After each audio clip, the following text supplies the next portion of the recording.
This is a plant that doesn't need seeds or stems to clone itself. It grows directly off of detached leaves. And this is the leaf of life plant. I'm going to show you exactly how that works. The technical name for this plant is Bryophyllum pinnatum or Kalanchoe pinnata.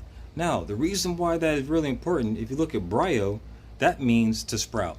And if you look at phyllum, that means a leaf. So you put that together, that means basically sprouting leaf. Okay, so you look down really close. You see a little sprout right there?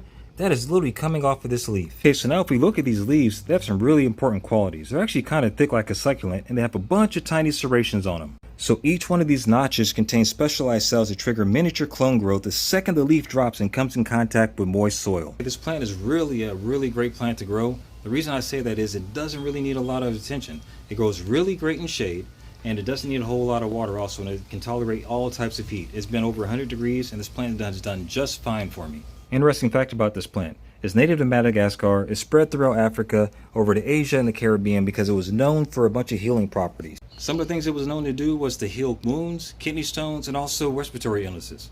Now I'm going to show you exactly how to grow these things from leaves. Now if you look at this leaf really closely, I'll show you real close. You see those little white things coming off? Yep, those are roots. So all you need to do is get a leaf.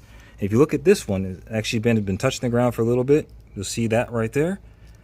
Put a little bit of dirt on top of it and make sure you keep the soil moist, and it will start to grow a plant for you. Here's one I did intentionally a long time ago, probably about 3 or 4 months ago.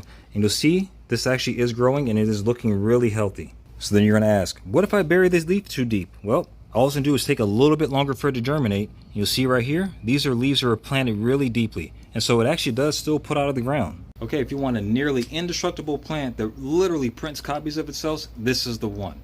If you don't do anything else today, grow something. Have a good one.